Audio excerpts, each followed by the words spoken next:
नमस्कार दोस्तों, स्वागत है आप सभी का विद्यासागर गुरुजी यूट्यूब चैनल पर। जैसा कि हम लोग द प्लेटफॉर्म का बिहार दरोगा के लिए टेस्ट सीरीज लगा रहे हैं, उसमें हम लोगों ने 19 तक कर लिया है। उसी श्रृंखला को आगे बढ़ाते हुए आज के वीडियो में हम लोग टेस्ट सीरीज नंबर 20 करेंगे। इसका पीडीएफ भी मेरे टेलीग्राम चैनल पर आपको दे दिया गया, मिल जाएगा, आप वहाँ से जाकर डाउनलोड कर सकते हैं। बाकी जो है सोल्यूशन यहाँ हम लोग देखिए, बहुत ही अच्छा ये टेस्ट सीरीज है। यूनिक क्वेश्चन, बहुत सारी चीजें आपको सीखने को मिलेगी। तो चलिए पहला क्वेश्चन हम लोग यहाँ से स्टार्ट करते हैं। कह रहा है कि निम्नलिखित में से कौन चोल शासक युद्ध भूमि में राजा घोषित हुआ था? वो है आपका राजेंद्र द्वितीय।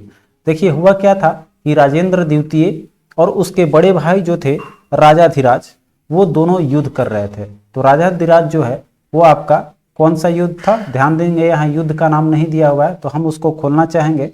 वो था आपका कोप्पम युद्ध। ठीक है, कोप्पम युद्ध जो था, इसमें होता है कि कोप्पम का युद्ध देखिए कहीं कहीं आपको मिलेगा 1000, कहीं कहीं 1052 मिलेगा, लेकिन वास्तविकता जो प्रमाणित किया गया है इतिहासकारों द्वारा वो आपका 1054 मिलेगा। ठीक है, तो कोप्पम का जो युद्ध है वो कोप्पम का युद्ध हुआ था 1054 में।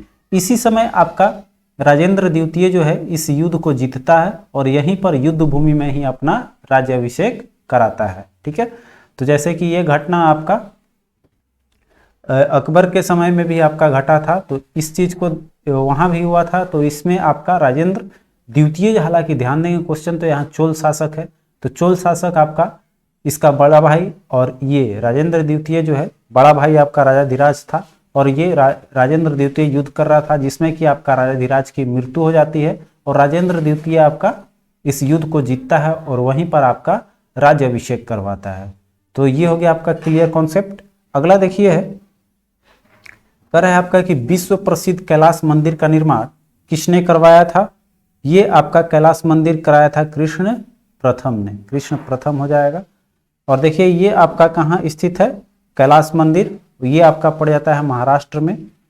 ठीक है, अगला है निम्न में से कौन दक्षिण भारतीय राजपूत निर्माण में संलग्न था? देखिए बताने का तो बहुत चीज है, लेकिन वीडियो बहुत काफी और लंबा हो जाती है, इसलिए जो इम्पोर्टेंट होता है, जहां तक संभव होता है, मैं चाहता हूं कि उसको बताते चलूं सॉल्यूशन में, ताकि हम लोगों का जितना भी चीज है वो तरोताजा होते चले, एग्जाम के लिए उपयोगी सिद्ध हो सके। तो चलिए अब आगे बढ़ते हैं। क्वेश्चन नंबर 3 पे कर है दक्षिण भारतीय राजपूत निर्माण में कौन सा संलग्न था? तो केवल चोल दक्षिण का आपका हो जाएगा, ये ऑप्शन हो जाएगा करेक्ट। अगला है मुगल काल में लाल बलुआ पत्थर का प्रयोग अधिक हुआ है। बहुत सही बात है। जो लाया जाता था यह लाल बलुआ पत्थर आपको कहाँ से, जिसमें कि एक लाल किला सबसे प्रसिद्ध रहा, ये आपका कहाँ का है? चुनार से लाया जाता था। ठीक है, अगला देखते हैं 5 क्वेश्चन जो है, कह रहे अनाज की उपज प्रथम बार प्रारंभ कब माना जाता है? ये आपका नवपाषाण युग में माना गया है। जैसे कि इसमें नई नई औजारें बना दी गई थी, आपका पाषाण का ही था, मतलब पत्थरों का ही था, लेकिन वो आपका उसी समय आपका अनाज का उपज जो है वो मनुष्य द्वारा किया जाने लगा था। चलिए 6 नंबर है, लोकायत दर्शन के प्रवर्तक किसे माना गया है? तो ये चवार्क का है लोकायत। नेक्स्ट है कि दरबार में मीर ए तुजुक शब्द का प्रयोग किया जाता था, वो किसके लिए राज दरबार में मीर ए तुजुक का यूज किया जाता था? तो वो आपका प्रमुख सचिव के लिए यूज होता था मीर ए तुजुक। 8 नंबर क्वेश्चन देखिए, वह मामलुक सुल्तान जो राजत्व के दैव सिद्धांत का पक्ष था, वो मतलब देवताओं द्वारा जो दिया गया सिद्धांत है उस पे चलता था, वो आपका बलवंत था। ठीक है, अगला है कि अहमद शाह अब्दाली ने भारत पर कितनी बार आक्रमण किया है? ये आपका कुल 7 बार है अहमद शाह अब्दाली का। नेक्स्ट क्वेश्चन देखिए, कह रहे हैं कि इसमें निम्न को तिथिवार व्यवस्थित करना है और उसके बाद से हम लोग को बताना है। तो देखिए ये सब बाबर द्वारा लड़ा गया युद्ध है। पानी पीकर, खाना खाकर, घाघर और चादर तान कर सो के मर जाना वाला है, उस तरह से हम लोग याद रखेंगे। तो यहाँ पर देखिए पानीपत का युद्ध सबसे पहले हुआ था, पानी, फिर खाना हो जाएगा 1526, ये हो जाएगा आपका 1500, खानवा का 1527, फिर आपका चादर तान कर तो हो जाएगा क्या, चंदेरी, तो ये आपका 1528 हो जाएगा, और फिर आपका घाघर का युद्ध हो जाएगा उसके बाद 1529। तो इस तरह से कॉन्सिक्यूटिव करेंगे तो 2 नंबर आएगा पहले, ये 1 नंबर हो जाएगा, फिर ये हो जाएगा 27, मतलब देखिए 2 1 2 1 4 3, 2 1 4-3 ऑप्शन डी आपका करेक्ट हो जाएगा। चलते हैं अगले क्वेश्चन पे। कह रहा है कि बहलोल लोदी किस प्रांत का गवर्नर था? वो आपका लाहौर प्रांत का था। ठीक है, बहलोल लोदी यहाँ पर आपका कौन सा हो जाएगा करेक्ट? Option D. अब चलिए यहाँ देखिए एक चीज इसके बारे में जान लेते हैं कि बहलोल लोदी जो है वो प्रथम अफगान राज्य का संस्थापक था। मतलब ये अफगान से जो लोग आए थे, अफगान कौन थे? जो अफगानिस्तान के क्षेत्रों से आए थे भारत में शासन करने के लिए। ठीक है, शासन नहीं मतलब वो एक उनका मुख्य उद्देश्य था हमारा खजाना लूटना, देश को खजाना लूटना था उन लोगों का, अफगानों का। मूल जो आक्रमण का भारत पर सिद्धांत था, यहाँ आकर धन इकट्ठा कर सकें। अब देखिए यहाँ पर जो है ये जो है बहलोल लोदी जो है वो आपका कब से कब तक दिल्ली पर शासन किया था? 1451 से 1489 तक हो जाएगा। ठीक है, चलिए आगे बढ़ते हैं। अब हम लोग अगले क्वेश्चन पे चलेंगे। कह रहा है दक्षिण अफ्रीका से लौटने के पश्चात महात्मा गांधी ने किस संगठन की सदस्यता ग्रहण की थी? तो वो भारतीय राष्ट्रीय कांग्रेस का उन्होंने लिया था। आपका कब? तो सबसे पहले ध्यान देंगे आपका वो 1915 में जो है वो आपका आए थे, जिसमें कि आपका 1916 में आने के बाद आपका सदस्यता ग्रहण किया था और 1917 में आपका चंपारण हो जाएगा। तो यहाँ याद रखने के लिए याद रखेंगे 1916 में आपका गांधी जी ने भाग लिया था किस अधिवेशन में? 1916 का हो जाएगा लखनऊ वाला। ठीक है, ये हो जाएगा लखनऊ अधिवेशन। चलिए अगला देखिए है सिस्टर निवेदिता किस गुप्त क्रांतिकारी संगठन की सदस्या थी? तो ये आपका मित्र मेला और अनुशीलन समिति। ठीक है, मित्र मेला ही आपका आगे चलकर अभिनव भारत बना था और ये आपका एक अनुशीलन समिति के सदस्य रही थी। तो आपका ऑप्शन 1 और 2 ऑप्शन सी हो जाएगा करेक्ट। नेक्स्ट क्वेश्चन है 14 नंबर आ जाइए। कह रहा है कि निम्न में से किसके द्वारा अकाल आयोग को नियुक्त किया गया था? तो ये आपका है लॉर्ड लिटन का। लॉर्ड लिटन द्वारा ये कब किया गया था? 1878 में। ठीक है, चलिए बढ़ते हैं 15 नंबर क्वेश्चन पे। अमृतसर की संधि रणजीत सिंह ने की थी किसके बीच में भाई? तो अमृतसर की संधि जो हुआ था राजा रणजीत सिंह और चार्ल्स मेटकॉफ के बीच। ठीक है, और ये कब हुआ था? 1809 में। चलिए आगे बढ़ते हैं, अगले क्वेश्चन पे आते हैं 16 नंबर। कह रहा है आपसे 16 ये रहा कि वह गवर्नर जनरल जिसने अदालतों में क्षेत्रीय भाषाओं को शुरू करवाया था, यह देन है आपका लॉर्ड बेंटिंग का है। ठीक है, लॉर्ड बेंटिंग हो जाएगा। अगला है मिरात उल अखबार किसके द्वारा निकाला गया था? तो ये राजा राम मोहन राय का है मिरात उल अखबार। अगला देखिए ये जो है आपका मिरात उल अखबार क्या है आपका, और इनका एक और आता है हमेशा क्वेश्चन पूछते रहता है। तो संवाद कौमुदी जो है कुमौदी वो भी आपका राजा राम मोहन राय का है और मिरात उल अखबार ये दो है इनका राजा राम मोहन राय का। चलिए अगला क्वेश्चन है कि ब्रिटिश इंडिया एसोसिएशन की स्थापना 1851 में किसने की है? ठीक है, तो ये देखिए आपका किसके द्वारा किया गया है? तो राधाकांत देव द्वारा हो जाएगा। नेक्स्ट है आपका 19 नंबर क्वेश्चन। निम्नलिखित वनों में से एक में बबूल और बवाल पेड़ पाए जाते हैं। तो ये क्षेत्र मिलेगा यहाँ पर अफ्रीका महाद्वीप में ये मिलेगा और भारतीय उपमहाद्वीप में भी आपका बबूल पाया जाता है। तो ये अफ्रीका और हो जाएगा कौन सा? इधर तो कोई भी वन क्षेत्र आपका दिया नहीं है क्योंकि यह इधर के क्षेत्र में मिलेगा। तो यहाँ पर हमारा इसमें से कोई नहीं हो जाएगा क्योंकि मरुस्थलीय क्षेत्र में ये चीज़ पाया जाता है पौधा बबूल कांटेदार जो है ये सब आपका कहाँ मिलता है? कांटेदार मतलब कि मरुस्थल में मिलेगा। तो ये इधर हो जाएगा आपका डी, इनमें से कोई नहीं। अगला है किस फसल की खेती के लिए जल जमाव की आवश्यकता होती है? तो देखिए जो देहात के लोग हैं वो अच्छे से जानते होंगे कि धान ही का एक ऐसा खेत है जिसमें कि हमेशा पानी भी जमा रहेगा तो फसल बर्बाद होने वाली नहीं है। ठीक है, अगला देखिए पर पृथ्वी पर अधिकतम तापमान इनमें से किसके आसपास दर्ज किया गया है? ठीक है, अधिकतम तापमान जो है वो सूर्य का कहाँ पड़ता है? तो भूमध्य रेखा के बीच का क्षेत्र है और वो आपका सबसे मतलब कि एवरेज मानेंगे तो आपका हो जाएगा कौन सा? देखिए भूमध्य रेखा तो आपका वो हो गया लेकिन बीच का क्षेत्र हो गया, लेकिन पृथ्वी का झुकाव जो है वो किधर है आपका?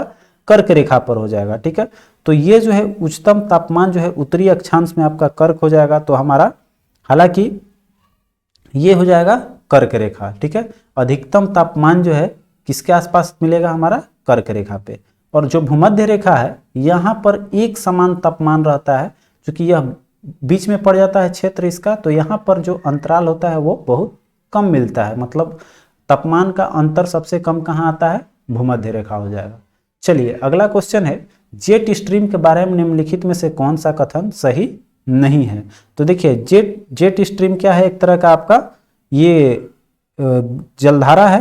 तो यहाँ पर देखिए ये आपका पहला है कि यह समताप मंडल में गति करता है जेट स्ट्रीम। यहाँ पर देखिए ये उससे जुड़ा हुआ नहीं दे रहा है, यहाँ पर हो जाएगा ये तो सही है, समताप मंडल में गति करता है। दूसरा है कि यह पश्चिम से पूरब की ओर गति करता है, तो ये भी आपका जो यहाँ पर देखिए ये जो है समताप मंडल में गति करने वाला बात यहाँ पर तो ये वही है, गलत हो जाएगा यहाँ पर, चूंकि हमसे वही पूछ रहा है, सही नहीं है, क्योंकि यह पश्चिम से पूरब की ओर गति करता है, घुमावदार मोड़ों में गति करता है और इसका रफ्तार जो है 300 किलोमीटर प्रति घंटे की रफ्तार से गति करता है। ये सब सही है, लेकिन ये जो है समताप मंडल में गति करता है यह गलत हो जाएगा, ठीक है। चलिए अगला क्वेश्चन देखते हैं। तो ये जो जेट स्ट्रीम पता है क्या है आपका, वो एक जैसे कि धारा जो होती है, जल धाराएं, वो आपका कभी मंडल में नहीं पाएगा, वो हमारे पृथ्वी की बात है, तो ये आपका ऐसे ही समताप मंडल में गति करने वाली बात खत्म हो जाएगी। चलिए अगला क्वेश्चन है 23 नंबर, निम्नलिखित में से कौन एक नदी के कार्य से संबंधित नहीं है। नदी कौन सा कार्य नहीं करता है, तो देखिए नदी विसर्प बना सकती है, प्राकृतिक बांध इस पे हो सकता है, याजू आपका और संदूर है, तो संदूर जो है वो नदी का कार्य नहीं हो जाएगा, ठीक है, आपका हो जाएगा सी ऑप्शन। नेक्स्ट देखिए कह रहा है कि निम्नलिखित में से कौन सा देश यूरेनियम का सबसे बड़ा उत्पादक है। यूरेनियम भाई कजाकिस्तान, ये तो पिछले सेट में भी क्वेश्चन मिला होगा आप लोग को, ठीक है। अगला है कलिमंजारो पर्वत कहाँ स्थित है, यह पड़ जाता है तंजानिया में। नेक्स्ट है निम्नलिखित में से कौन सी फसल सबसे अधिक देशों में उगाई जाती है। सबसे अधिक देशों में मतलब कॉमनली चीज है वो है आपका मक्का, ठीक है। अगला है निम्नलिखित में से कौन सा ज्वालामुखी से संबंध नहीं है, ठीक है। तो देखिए क्रेटर जो है वो ज्वालामुखी का भाग है। फिर देखिए आपका काल्डेरा भी होता है, अग्र जो है वो आपका नहीं होगा, अग्र एक रेगिस्तान क्षेत्र से जुड़ा हुआ चीज होता है। फिर आपका प्यूमिक भी है, तो आपका सी ऑप्शन तो मिल ही चुका है। अगला है निम्नलिखित में से कौन ठंडी जल आगे आपका जलधारा जो बोल रहे थे वही है, इसमें कौन सी ठंडी जलधारा है, तो हमबोल्ट हो जाएगा आपका, ये क्वेश्चन बहुत बार आता है। अगला है निम्नलिखित में से कौन रासायनिक अपक्षय की प्रक्रिया नहीं है। रासायनिक मतलब कि उसको हम लोग परिवर्तित जो हो जाता है वो हमारा होता है, तो देखिए इसमें जो है अपवर्णन जो है ये आपका हो जाएगा, रासायनिक अपक्षय की प्रक्रिया नहीं है। बाकी कार्बोनेशन, ऑक्सीकरण और विलयन ये सब क्या है, रसायन से ऐसे भी ये शब्द जुड़े हुए हैं। अगला देखिए है विश्व की लगभग 50% जनसंख्या किस अक्षांश के बीच केंद्रित है। तो यहाँ पर 20 डिग्री नॉर्थ में हमारा सब चीज है, तो ये हो जाएगा 20 डिग्री नॉर्थ से 40 डिग्री नॉर्थ हो जाएगा। क्लियर। नेक्स्ट चलते हैं, आते हैं अगले क्वेश्चन पे 31 नंबर देखिए, कह रहा है आपका कि क्षेत्र की जलवायु चरम है, वर्षा कम है, जलवायु चरम है, वर्षा कम है और लोग खानाबदोश चरवाहे हुआ करते हैं। उपरोक्त कथन किस क्षेत्रों में सबसे अच्छा वर्णन करता है, मतलब ये किसकी विशेषता है, तो ये मध्य एशियाई का है, मध्य एशियाई स्टेपस का है। नेक्स्ट है निम्न में से कौन सा ठंडा रेगिस्तान नहीं है, मतलब गर्म है, वो है आपका नाम से ही याद रखिएगा दासत-ए-लुट हो जाएगा। चलिए अगला क्वेश्चन देखिए, बाकी ये जो है गोबी, लद्दाख और काराकोरम ये क्षेत्र ठंडी में है, तो ऐसे ही आप समझ सकते हैं कि ठंडा मिलेगा। अगला चलते हैं क्वेश्चन नंबर 33 पे, कह रहा है आपका कि भारतीय संविधान के किस भाग में कल्याणकारी राज्य का वर्णन किया गया है। ये भाग 4 में मिलेगा, तो यहाँ पर कल्याणकारी राज्य भाग 4 में, जिसमें कि आपका नीति निर्देशक तत्व भी इसमें समाहित है। अगला देखते हैं क्वेश्चन, करे आपका कि भारतीय संविधान के किस संशोधन द्वारा राजाओं की उपलब्धियां, विशेषाधिकारों एवं प्रिविलेज को समाप्त किया गया था। वो अनुच्छेद संशोधन आपका 26वां संशोधन हो जाएगा। कब हुआ था आपका 1971 में। नेक्स्ट क्वेश्चन है, निम्नलिखित में से कौन सा शब्द भारतीय संविधान की प्रस्तावना में नहीं है। तो देखिए हमारा इसमें संप्रभु, धर्मनिरपेक्ष और प्रजातांत्रिक गणराज्य का वर्णन है, लेकिन संघीय जो है यह प्रस्तावना में शब्द नहीं जोड़ा गया है। ठीक है, अगला है कि लोकपाल और लोकायुक्त बिल 1968 जिसे लोकसभा ने पारित किया वह निरर्थक हो गया। उसका मुख्य कारण क्या था कि चतुर्थ लोकसभा की समयावधि से पहले भंग हो जाने के कारण यह आपका निरर्थक हो गया था। ठीक है, 37 है, निम्नांकित में से कौन सी स्थितियां स्वतंत्रता की रक्षक हैं। तो यहां पर देखिए, यहां पर स्वतंत्रता के रक्षक मतलब स्वतंत्रता का अधिकार इसमें कौन कौन सा मिल सकता है। तो इसके अंतर्गत एक स्वतंत्रता के रक्षक यहाँ पर हमारा एक लिखित संविधान है, ये भी हमारा एक कारण बनेगा। दूसरा देखिए इसमें हो सकता है ऑप्शन कोड के अनुसार देना है हमको। दूसरा निष्पक्ष निर्वाचन, इसमें स्वतंत्रता का कोई बात नहीं, पहले स्वतंत्र रहेंगे तब तो निष्पक्ष निर्वाचन कर पाएंगे। फिर देखिए मौलिक अधिकार पत्र, ये अधिकार हमारा हो सकता है, अधिकार पत्र ये भी हमारा संरक्षक बनेगा, रक्षक बनेगा। और न्यायपालिका भी स्वतंत्र रहेगा तो हमारा संरक्षण बन सकता है। तो 1, 3, 4 ऑप्शन सी जो है देखिए आपका करेक्ट हो जाएगा। चलिए 1, 3, 4 आपका 2 ऑप्शन में दे रहा है, इसमें भी दे रहा है, इसमें भी दे रहा है। तो इसमें से मतलब हमारा कोई एक सिलेक्ट कर लेंगे, उसके अनुसार हमारा सही हो जाएगा। ठीक है, चलिए अगला क्वेश्चन देखते हैं। कह रहा है आपका कि निर्वाचन आयोग निम्नलिखित में से किसके अधीन कार्य करता है। तो निर्वाचन आयोग किसके साथ रहेगा, ये तो जाहिर सी बात है, आपका निर्वाचन आयोग जो है वो संवैधानिक निकाय है, तो वो क्या रहेगा, स्वतंत्र रहेगा, क्योंकि उसका अलग काम है। तो इसमें आपका इनमें से किसी के अधीन नहीं है, आपका डी ऑप्शन हो जाएगा। चलिए 39 है, निम्नलिखित में से किसका सही मेल नहीं है। ठीक है, देखिए आपका ये क्या दिया हुआ है, ये आपको दिया हुआ है पुस्तक है और एक तरफ उसका लेखक दिया हुआ है। तो देखिए पॉलिटिक्स जो है वो ऑस्टिन, यही पहला गलत दे दिया। पॉलिटिक्स किसका लिखा हुआ है, आपका अरस्तू का है। ठीक है, चलिए तो ये 1 नंबर ही आपका मिल गया, बाकी तो सब सही होगा, पढ़ लेंगे। अगला देखिए है कि दुष्परिवर्तन संविधान वह है जो इसमें से आपका सामान्य विधि निर्माण प्रक्रिया से संशोधित नहीं होता है। तो सही बात है, हम लोग उसी को बोलेंगे दुष्परिवर्तनशील। नेक्स्ट है शिक्षा के अधिकार को जीवन के अधिकार के अंतर्गत भारतीय सर्वोच्च न्यायालय द्वारा इनमें से किस वाद में शामिल किया गया है। तो ये है आपका 1992 वाला हो जाएगा। 1992 का कौन है आपका, यहाँ पर 1992 का हो जाएगा देखिए मोहिनी जैन बनाम कर्नाटक राज्य। तो ऑप्शन देखते हैं हम लोग, ऑप्शन आ जाइए, 92 में सब दिया हुआ है ऑप्शन, तो इसीलिए देखिए यहाँ पर आ जाएगा मोहिनी जैन बनाम कर्नाटक राज्य, ऑप्शन सी हो जाएगा करेक्ट।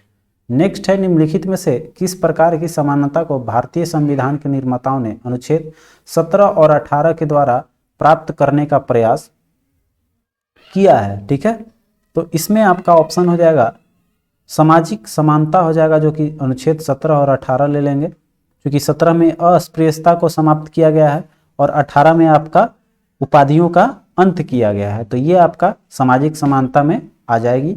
अगला देखिए है भारतीय संविधान के किस संशोधन द्वारा आंतरिक अशांति के स्थान पर सशस्त्र विद्रोह, ध्यान दीजिएगा आंतरिक अशांति के जगह सशस्त्र विद्रोह शब्द का प्रयोग किया गया है, वह आपका 44वां संविधान संशोधन।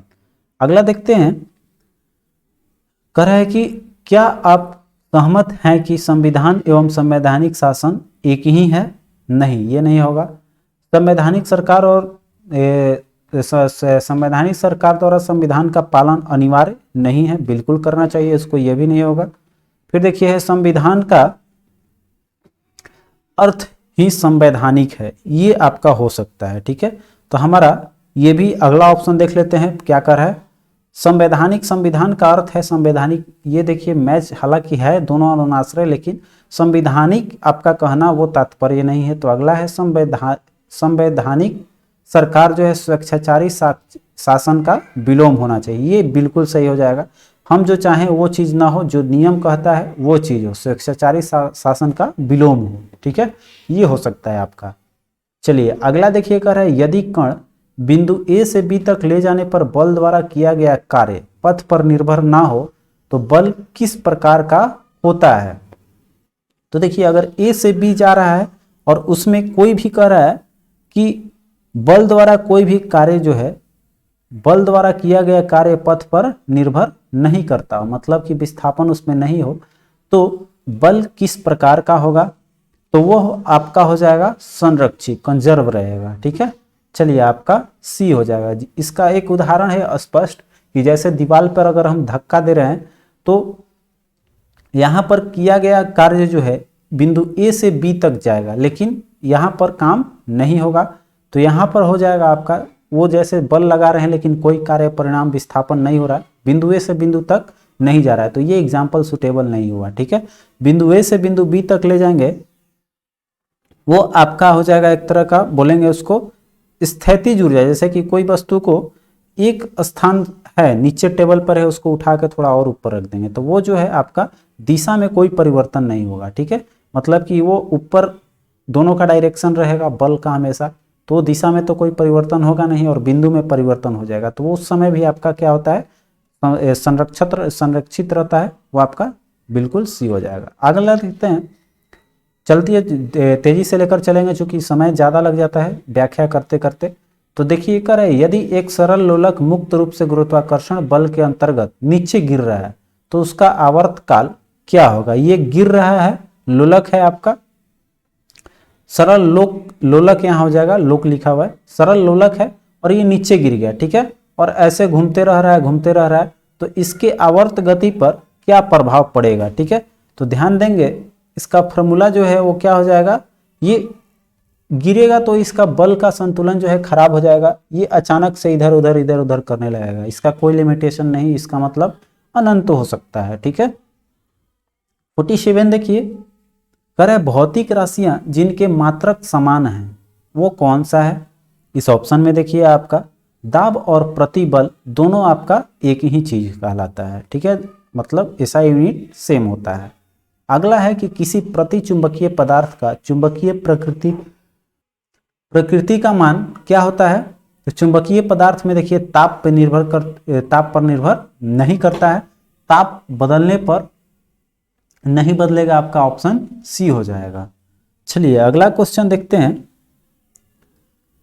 कर रहा है आपका कि किरचॉफ्स का प्रथम नियम क्या कहता है। देखिए जो इंटर के आपका स्टूडेंट होंगे उनको पता होगा, यह आपका किरचॉफ्स है विद्युत परिपथ का।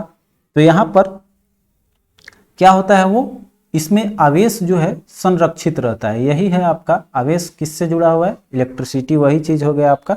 तो ये आपका विद्युत परिपथ में हो जाएगा। यहाँ पर आवेश संरक्षण का नियम फॉलो करता है किरचॉफ्स के फर्स्ट लॉ। अगला है कि समानांतर श्रेणी में दो प्रतिरोधी तारों का तुल्य प्रतिरोध दिया हुआ है 6.5 ओम। जब एक प्रतिरोध तार टूट जाता है तो प्रभावी प्रतिरोध 2 ओम हो जाता है, तो टूटे हुए तार का प्रतिरोध क्या है। तो देखिए ये दोनों क्या है, आपका प्रतिरोध समानांतर क्रम में जुड़ा हुआ है, तो फॉर्मूला क्या होता है, 1/R इक्विवेलेंट बराबर होता है 1/R1 + 1/R2, ये फॉर्मूला होता है। तो देखिए R इक्विवेलेंट कितना दिया हुआ है, 6/5, मतलब 1/6/5 लिख सकते हैं, प्लस 1/R1 का वैल्यू कितना दिया हुआ है, 1 का मान लेते हैं, अगर आपका 2 दिया हुआ है, हमसे R2 का वैल्यू पूछ रहा है। ठीक है, अब देखिए यहाँ पर 5 क्या हो जाएगा, ऊपर चला जाएगा, तो यहाँ लिख लेते हैं 5/6, थोड़ा सा जगह कम हो जा रहा है, यही दिक्कत है, यहाँ पर 5/6 हो जाएगा यहाँ, और ये जो है माइनस अब इधर आ जाएगा 1/2। अब इसका एलसीएम R/1/R2 इधर रखा हुआ है, आप मान लें, तो यहाँ पर आपका एलसीएम लेंगे कितना हो जाएगा, 6 हो जाएगा। तो ये हो जाएगा 5 - 3 बराबर कितना आ जाएगा, 2/6, 2/6 मतलब 1/3 आ जाएगा। तो 1/3 जो आया वो क्या है आपका 1/R का ये वैल्यू है, R2 का वैल्यू है, तो R2 बराबर कितना आ जाएगा, 3 आ जाएगा। ठीक है, तो आपका 3 देखिए ऑप्शन डी दे रहा है, आपका सही हो जाएगा ऑप्शन डी, 3 ओम। चलिए अगले क्वेश्चन पे चलते हैं। कह रहा है कि रेडियो कार्बन डेटिंग विकसित की गई थी किसके द्वारा, जिसके हम लोग क्या किसी भी जीवाश्म का आपका या पुराने जितने भी चीज़ हैं उसका उम्र निकालते हैं, वो है आपका कार्बन डेटिंग प्रणाली, जिसको विकसित किया था आपका W.F. लिब्बी ने। नेक्स्ट है नाभिकीय संयंत्रों में विमंदक के रूप में प्रयुक्त तो होता है वो आपका D2O भारी जल जो होता है इसका यूज किया जाता है। अगला देखते हैं 53 नंबर क्वेश्चन। कह रहा है कि मोनोजाइट किसका स्रोत है, तो ये बहुत बार क्वेश्चन आ चुका है, याद रखेंगे, थोरियम का यह एक अयस्क है मोनोजाइट। नेक्स्ट है लोहे का सबसे शुद्ध रूप कौन सा है, तो सबसे शुद्ध रूप माना गया है वो है आपका पिटवा लोहा। नेक्स्ट है आवर्त सारणी का दीर्घ स्वरूप किसने विकसित किया है, मतलब आवर्त सारणी जो है वो किसका देन है, ये आपका नील्स बोर का है दीर्घ स्वरूप, ठीक है, ये हो जाएगा नील्स बोर। अगला देखिए और ध्यान देंगे जो आधुनिक आवर्त सारणी है जिसका हम लोग यूज करते हैं वो किसके द्वारा दिया गया है, तो याद रखेंगे मोसले का आवर्त सारणी है वो। नेक्स्ट क्वेश्चन है निम्नलिखित में से किस में अर्धसूत्री विभाजन होता है, ये पाया जाता है आपका पुंकेसर में। और अगला देखिए 57 है विशालकाय सरीसृपों के विलुप्त होने का मुख्य कारण क्या है, तो देखिए सरीसृप के लिए हमको सबसे ज्यादा चीज क्या है, वो चाहिए उसका अनुकूल वातावरण, अनुकूलन का ना होना, वो हो जाएगा आपका ऑप्शन सी हो जाएगा। नेक्स्ट है 58 की कैम्बियन मुख्यतः किन पौधों में पाया जाता है, ये आपका द्विबीजपत्री पौधे होते हैं उसमें ये पाया जाता है, जैसे कि आपका इसमें कुछ पौधा है सेब, अंगूर, सरसों, आम, अमरूद, ये सब आपका द्विबीजपत्री पौधे कहलाते हैं। अगला है कि लिटमस अम्ल क्षार सूचक में प्रयोग में किसको लाया जाता है, बिल्कुल लाइकेन को लाएंगे हम लोग। अगला है कि जाइलम और फ्लोएम जो है विकसित होते हैं वो आपका किस में होता है, जाइलम और फ्लोएम पौधे के किस भाग में होते हैं, तो ये आपका कैम्बियम में होता है, ठीक है। ये क्वेश्चन पिछले भी शायद सेट में था जिसमें कैम्बियम ऑप्शन था लेकिन एधा नहीं था, तो इसका एक और नाम याद रखेंगे हम लोग एधा, ठीक है। चलिए अगला है सूची 1 को सूची 2 से सुमेलित करना है, किसका उपयोग किसके लिए किया जाता है, तो देखिए यहाँ पर जो है शुष्क बर्फ का रासायनिक सूत्र होता है, इसको बोलते हैं हम लोग ठोस कार्बन डाइऑक्साइड। और फिर आपका हो जाएगा जिन थेरेपी, ये होता है रक्त रोगों के उपचार के लिए, आपका हो जाएगा रक्त रोगों का 4 नंबर पे है। फिर देखिए आपका क्रायोनिकस जो है वो होता है पुनर्जीवित करने हेतु जीवित पिंडों के जमन। और फिर आपका कोबाल्ट 16 ये कैंसर के उपचार के लिए किया जाता है। तो इस तरह से मैच करेंगे 3 4 2 1, 3 4 2 1 ऑप्शन सी हो जाएगा करेक्ट। नेक्स्ट है कि निम्नलिखित में से कौन सा कार्बोहाइड्रेट है, तो देखिए कार्बोहाइड्रेट माना गया है आपका सबसे पहले तो एक शर्करा हो जाएगा और दूसरा जो है वो स्टार्च भी एक कार्बोहाइड्रेट का ही रूप है। अगला है मानव का सामान्य श्वसन दर क्या होता है, तो 1 मिनट में हम लोग लगभग 12 से 15 आपका लेते हैं सांस, 12 से 15 बार। अब देखिए अगला है यहाँ 12 से 15 नहीं बल्कि 15 से 18 होना चाहिए, 15 से 18 आपका हो जाएगा ऑप्शन बी करेक्ट लेंगे, 12 से 15 नहीं, बहुत छोटा हो जा रहा है। अगला देखिए चलते हैं, और सबसे ज्यादा क्या होता है बच्चों में श्वसन दर ज्यादा होता है, तो वो आपका लगभग 40 से के आसपास में होता है, 30 से 40 या 25 से 40 बोल सकते हैं उसको। अगला है कि त्वचा की बाहरी परत को हम लोग क्या बोलते हैं, उसको बोलते हैं एपिडर्मिस, बाहर का जो क्षेत्र है डर्मिस आपका हो जाएगा, तो बाहर है तो एपिडर्मिस नाम दे देंगे, ठीक है। अगला है 65 क्वेश्चन देखिए, मियादी ज्वर जो है शरीर में कौन सा हिस्सा प्रभावित करता है, मियादी ज्वर आपका किसके कारण होता है, जिसको हम लोग एक नाम देते हैं टाइफाइड, वो है आपका मियादी ज्वर, तो ये किसको प्रभावित करता है, आंत को। अगला है कि स्मृति नियोजन और बुद्धि मस्तिष्क के निम्नलिखित में से किस भाग की जिम्मेवारी होता है, तो बुद्धि मस्तिष्क या फिर स्मृति जो होती है, जो हमारी यादाश्त होती है, वो कहाँ होती है आपका प्रमस्तिष्क में। नेक्स्ट है HIV किसके पूर्ण रूप से नष्ट कर देता है, HIV किसे संपूर्ण रूप से नष्ट कर देता है, जब HIV होता है तो वो सबसे ज़्यादा इफेक्टेड करता है वो रक्षा यंत्रीकरण, मतलब हमारा एंटीबॉडी जो है उसको एकदम खत्म कर देता है। चलिए अगला देखते हैं 68 नंबर क्वेश्चन पे चलेंगे। कह रहा है आपका कि निर्यातक अपने जोखिम को किसके द्वारा कम कर सकते हैं, तो ये इसका एक फॉर्मूला है प्रतिरक्षण करके। नेक्स्ट है 69 क्वेश्चन है, सार्वजनिक क्षेत्र में कमजोर बैंकों के पुनर्जीवन एवं पुनर्संरचना के लिए कौन सी समिति बनाई गई, ये है आपका नरसिन्हा समिति। नेक्स्ट है कि भारतीय रुपया का अवमूल्यन कब किया गया था, तो ये आपका 1991 में हुआ था, ठीक है, मुद्रा अवमूल्यन, जिसमें कि मुद्रा के मूल्य में काफी गिरावट हुई थी। अगला देखिए, कह रहा है आपका विश्व बैंक देशों के विकास के किस आधार पर वर्गीकृत करता है, ठीक है, विकास के किस आधार पर करता है कि ये जो है विकसित है, ये क्या है, ये इसका मुख्य आधार क्या होता है, प्रति व्यक्ति आय, जिसका आय ज्यादा रहेगा विकसित हो जाएगा, जिसका उसके श्रेणी बनाया हुआ उसमें विकासशील आ जाएगा, ठीक है। चलिए अगला देखते हैं, कह रहा है कि भारत के बैंकों को उनके जोखिमपूर्ण समितियों और पूंजी के बीच एक निश्चित अनुपात अनुरक्षित करना है, जिसे हम लोग क्या कहते हैं, वह है आपका पूंजी से जोखिम भारतीय पर्याप्त अनुपात, ठीक है, जिसको हम लोग CRAR बोलेंगे। अगला है कि निम्नलिखित में से कौन सी एजेंडा 21 की सही परिभाषा है। एजेंडा 21 जो है वो विश्व पर्यावरण संरक्षण से जुड़ा हुआ है, इस चीज को ध्यान देंगे, क्वेश्चन आता है। तो यह देखिए इसमें कौन कौन सा है, यह जो है पहला कह रहा है कि यहाँ देखिए ये सब तो हो ही गया, देखिए पर्यावरण संरक्षण दे रहा है, आपका आंख मूंद के मार लेना है C ऑप्शन। चलिए अगला क्वेश्चन देखते हैं, निम्नलिखित में से कौन सा सही सुमेलित नहीं है, ठीक है, नहीं है वो देख लीजिए। तो देखिए ये क्वेश्चन कराया हुआ है, कॉर्टेजेना प्रोटोकॉल किसके लिए है, बायोसेफ्टी के लिए। स्टॉकहोम सम्मेलन किसके लिए होता है, जैविक प्रदूषक को कम करने, अनवरत, ये हो गया। मॉन्ट्रियल प्रोटोकॉल ट्रेंडिंग में रह रहा है आजकल, ये ओजोन परत के संरक्षण से जुड़ा हुआ है। क्योटो प्रोटोकॉल ये जन संरक्षण नहीं बल्कि आपका जलवायु परिवर्तन हो जाएगा, ठीक है, तो आपका D ऑप्शन हो जाएगा। चलिए लिखने में समय लगता है इसलिए हम लोग आगे बढ़ेंगे। कह रहा है कि नौकनी संलक्षण उत्पन्न होता है, नौकनी यह आपका कौन सा हो जाएगा, किसके प्रदूषण से, तो आपका फ्लोराइड के प्रदूषण से होता है नौकनी। नेक्स्ट है निम्नलिखित पदार्थों में से कौन सा ओजोन रिक्ति कारक है, ओजोन को क्षय करने का कौन सा इसमें है, तो देखिए इसमें क्लोरोफ्लोरोकार्बन CFC है, हैलोन्स है, कार्बन टेट्रा CCl4 भी है, तो सभी हो जाएगा 1, 2 और 3, ठीक है। नेक्स्ट है 77 की स्मोक सिटी ऑफ इंडिया की उपमा किसे प्रदान की गई है, तो भाई कलकत्ता जो है वो धुआं से भरा हुआ रहता है, इसलिए इसका नाम दे दिया गया smoke city of India. Next 78 question कि दो दरवाजे वाली 3 मेजें हैं, एक मेज को दराजों में एक एक चांदी का सिक्का, दूसरे मेज में देखिए मैथ का क्वेश्चन आ गया है।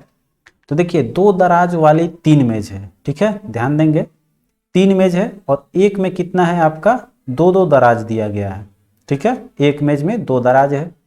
कह रहा है कि एक मेज के दोनों दराजों में एक एक चांदी का सिक्का है, इसमें भी एक चांदी का सिक्का और इसमें भी एक चांदी का सिक्का।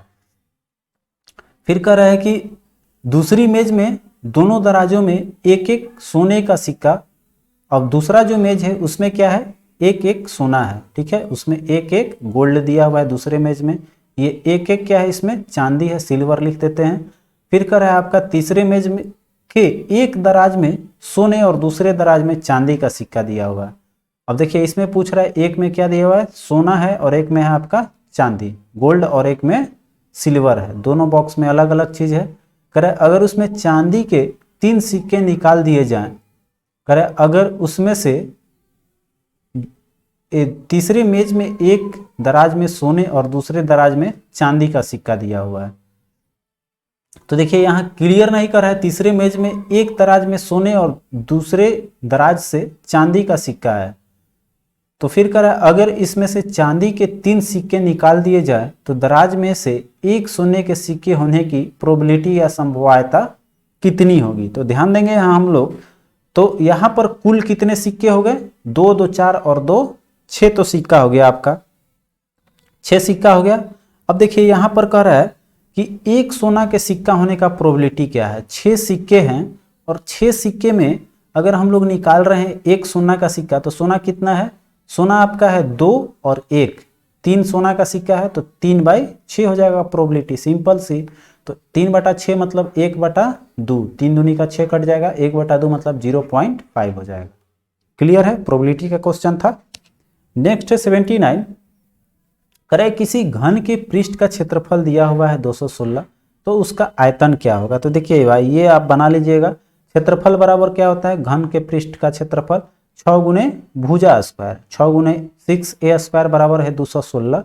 तो यहाँ से निकाल लेंगे, 6 से कटा लेते हैं, 6 18 और 6 के 36 मतलब a स्क्वायर बराबर आ गया 36, इसलिए भुजा बराबर निकालेंगे तो 36 का वर्गमूल कितना हो जाएगा 6। तो उसका आयतन पूछ रहा है, तो देखिए यहाँ पर 6 का क्या हो जाएगा, 6 का जब क्यू करेंगे तो ये आपका निकल जाएगा इसका आयतन। तो घन का आयतन बराबर होता है भुजा का पावर क्यू, तो 6 के 36, 36 तिया कितना हो जाएगा 36 छके, चूंकि 6 का पूछ रहा है तो 6 को 3 बार गुना कर दीजिए, आ जाएगा 216, ऑप्शन बी, फिर वही आ गया ऑप्शन बी ही करेक्ट हो जाएगा। नेक्स्ट है 80 नंबर क्वेश्चन, देखिए मैथ में थोड़ा सा समय खींच लेता है, तो देखिए हम लोग चाहेंगे कि जो छोटा में बनने लायक है उसको बना लेंगे, बाकी जो लंबा है उसको हम लोग छोड़ देंगे, आपके लिए हम छोड़ देंगे, उसको आप बना लीजिएगा। चलिए अगला है कि एक मनुष्य स्थिर नाव से 5 मीटर प्रति सेकंड की चाल से कूदा और नाव 0.5 मीटर की प्रति सेकंड की चाल से खिसक गई, तो बताएं कि नाव का द्रव्यमान मनुष्य के द्रव्यमान का कितना गुना है। तो देखिए सिंपल सी फंडा है, ये कितना का अंतर कर रहा है 5 मीटर पर सेकेंड, और ये कितना हो रहा है तो 0.5 मीटर पर सेकेंड पीछे जा रहा है। तो ध्यान देंगे इसमें, तो इसमें क्या होता है संवेग संरक्षण जो है वो दोनों के लिए बराबर होगा। तो संवेग बराबर क्या होता है मास इंटू वेलोसिटी, तो वेलोसिटी मतलब इसमें स्क्वायर से तो कोई डिपेंड है नहीं, ये यूनिक रहेगा, तो जितना m1 का रहेगा उतना m2 का हो जाएगा। तो 0.005 कर लेंगे, दोनों का रेशियो निकाल लेंगे तो कितना हो जाएगा, पॉइंट हटाएंगे तो ये हो जाएगा 5 10 में 50, मतलब 10 गुना आपका करेक्ट आंसर हो जाएगा। क्लियर है, अगर यही mv स्क्वायर रहता तो आपका 100 हो जाता, उस तरह से हमको निकालना पड़ता। ठीक है, तो ये मतलब हमको जानना चाहिए कि यहाँ पर क्या होगा, संवेग संरक्षण के सिद्धांत का फॉलो करेगा, इस कॉन्सेप्ट पे ये क्वेश्चन था। ये देखिए लंबा क्वेश्चन है, आप पढ़ लेंगे, इसको बना लेंगे। तो यहाँ पर नंबर ऑफ यूनियन इंटरसेक्शन वाला शायद लग रहा है, उस तरह का है, सेट थ्योरी का है, तो आप बनाइएगा इसको। अगला देखिए है त्रिभुजों की संख्या निकालना है, तो ये भी आपके लिए रहा, गिन कर आप निकाल लीजिएगा, ऐसे इसका फॉर्मूला मैंने बताया होगा, कितना टोटल होगा शॉर्टकट में ये भी निकाल सकते हैं आप। चलिए तो ये भी देख लीजिए, इसका वीडियो आपको आई बटन पे क्लिक करके मिल जाएगा, ये भी आपके लिए रहा 2 क्वेश्चन। अब आते हैं मैथ, इस पे आते हैं। ठीक है, 83 है कि भारत की स्वतंत्रता के बाद बिहार के पहले राज्यपाल कौन थे, आपके जयराम दास दौलतराम, याद रखेंगे ये सब क्वेश्चन, बहुत हाईलाइट क्वेश्चन है। अगला है कांग्रेस की अखंडता में वृद्धि करने हेतु 1912 ईस्वी में जो बांकीपुर का अधिवेशन जो बिहार में हुआ था, वह कह रहा है डेलीगेट शुल्क घटाकर कितना किया गया था, इसमें आपका 5 रुपए से घटाकर सीधे 1 रुपया कर दिया गया था। नेक्स्ट है आपका टोक्यो 2020 ओलंपिक पदक जो है तालिकाओं में देश और उसमें प्राप्त स्वर्ण पदकों की संख्या के साथ मैच करना है भाई। तो देखिए यहाँ पर सबसे पहली बात है, चीन जो है वो आपका दूसरे स्थान पे था और यूएसए आपका प्रथम स्थान पे था, तो सबसे ज़्यादा जो है सबसे पहले ले लेंगे उसको हम लोग, ये चीज़ तो हम कब से रटवा रहे हैं आप लोगों को। यूएसए फर्स्ट स्थान है, तो सबसे ज़्यादा जिसका रहेगा वो तो आपको 1 नंबर पे आ जाएगा, तो यूएसए हो गया सबसे ज़्यादा वाला। 2 नंबर पे था चीन, आपका हो जाएगा 38। उसके बाद से देख लीजिए इसमें आपका ग्रेट ब्रिटेन और जापान है, तो यहाँ पर हो जाएगा ग्रेट ब्रिटेन का आपका कितना, ये आपका मैच कर जाएगा, ग्रेट ब्रिटेन हो जाएगा 22 और जापान इससे ज़्यादा 27 हो जाएगा। ठीक है, यहाँ पर 85 का 2 1 3 4 ऑप्शन जो है वो मैच कर जाएगा डी।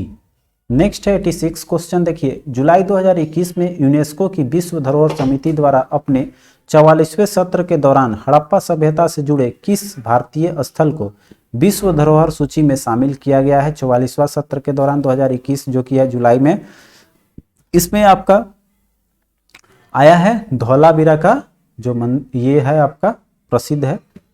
अगला देखिए है धौलावीरा आपका जो प्रसिद्ध है किसके लिए, एक पुरातात्विक स्थल है, तो इसमें आपका शामिल किया गया हड़प्पा सभ्यता से। अगला है कि पूर्णतः कागज रहित ई कैबिनेट प्रणाली लागू करने वाला देश का पहला राज्य कौन बना है? तो देखिए ई कैबिनेट आपका सबसे पहले किसका दिया हुआ है? हिमाचल प्रदेश का। ठीक है, अगला क्वेश्चन है, आ जाइए 88 पे। कह रहा है कि सरकारी स्कूलों और वंचित बच्चों को शिक्षा प्रदान करने के लिए कहां पर लैब ऑन व्हील्स कार्यक्रम शुरू किया गया है? आपका दिल्ली हो जाएगा। नेक्स्ट है कि हाल ही में श्रीलंका ने कोलंबो पोर्ट ने ईस्टर्न कंट्रोल जो ईसीटी है परियोजना के लिए वर्ष 2019 में किए गए त्रिपक्षीय समझौते से बाहर होने का निर्णय लिया है। इस समझौता में श्रीलंका के अलावा अन्य कौन से देश शामिल हैं? आइए हम लोग आते हैं, ऊपर चलेंगे, ऑप्शन देख लेते हैं। तो इसके अलावा श्रीलंका के अलावा जो है वो आपका देश कौन कौन सा हो जाएगा? यहाँ पर आपका और दो देश है, वो हो जाएगा भारत, और भारत तो एक होगा ही, और उसके अलावा जापान हो जाएगा। ठीक है, भारत और जापान, तो आपका बी करेक्ट हो जाएगा। नेक्स्ट है 90 की भारत के पूर्वोत्तर क्षेत्र के पहले गाय अस्पताल का उद्घाटन किस राज्य में किया गया है? तो ये आपका असम हो जाएगा, गाय वाला असम। नेक्स्ट है आर्टिफिशियल इंटेलिजेंस अर्थात एआई का फुल फॉर्म जो होता है, वो कह रहा है कि ब्लॉकचेन और साइबर सुरक्षा पर नीतियां बनाने वाला देश का पहला राज्य कौन सा बन गया है? तमिलनाडु हो जाएगा आपका। नेक्स्ट है आपका साइबर सुरक्षा से जुड़ा हुआ है, इसलिए इंपॉर्टेंट है। अगला है कि पहली अखिल भारतीय खुशहाली रिपोर्ट 2020 जो है वह कह रहा है कौन सा राज्य केंद्र शासित प्रदेश जो है वो शीर्ष पे रहा है खुशहाली इंडेक्स में? आपका मिजोरम है सबसे खुश। ठीक है, 93 नीचे दो कथन दिए गए हैं और उसके अनुसार आपको बताना है कि कौन से कथन भूकक्षा उपग्रहों के संबंध में सही है। पहला क्वेश्चन है, पहला स्टेटमेंट है, निम्न भूकक्षा जो है पारंपरिक स्थिर उपग्रह प्रणालियों की तुलना में सुदृढ़ सिग्नल और तीव्र गति प्रदान करने में सक्षम होता है। भूकक्षा वाला जितने भी उपग्रह हैं, बिल्कुल सही है आपका। दूसरा है कि जो भूकक्षा अर्थात निम्न भूकक्षा, तो यहाँ लियो लिखा हुआ है, वही है आपका निम्न भूकक्षा, ऊपर देखेंगे तो क्लियर हो जाएगा। उपग्रहों के माध्यम से internet connectivity fibre opticals internet की तुलना में लागत प्रभावी होता है। इसका ये स्टेटमेंट रॉन्ग हो जाएगा। ये फाइबर ऑप्टिकल्स जो है ये आपका अलग चीज है, आपका ये जमीन से चलने की चीज जो है, ये कनेक्शन चलती है, तो आपका इसमें संचार नहीं होगा। ठीक है, चूंकि यहाँ पर आपका स्टेटमेंट एक सही हो रहा है तो ऑप्शन ए करेक्ट हो जाएगा। नेक्स्ट है 94 आईसीसी T20 क्रिकेट विश्व कप 2021 के फाइनल मैच का आयोजन किस शहर में हुआ है? तो देखिए शहर आपका पूछेगा तो हो जाएगा दुबई। नेक्स्ट है कि भारत के किस राज्य में, और इसमें ऑस्ट्रेलिया जीता था किसको हराकर? न्यूजीलैंड को।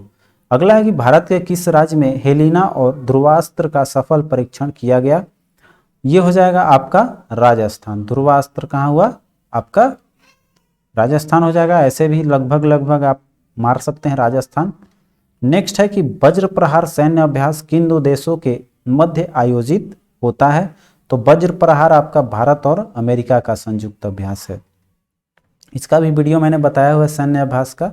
अगला है कि T20 क्रिकेट विश्व कप 2021 का 21वां जो है संस्करण कौन सा था? T20 विश्व कप 2021 जो है, ध्यान देंगे, ये भी बहुत अच्छा क्वेश्चन डाल दिया इसमें, 7वां संस्करण था वो। ठीक है, 7th एडिशन है विश्व कप का। नेक्स्ट है 98 कि ऐप आधारित टैक्सी सेवा प्रदाता कंपनी जो ओला है, ओला ने किस राज्य में अपना पहला ई स्कूटर कारखाना स्थापित किया है? आपका तमिलनाडु में किया। नेक्स्ट है 99 क्वेश्चन देखिए, कह रहा है डिजिटल ओशन नामक ऐप को किस मंत्रालय द्वारा विकसित किया गया है?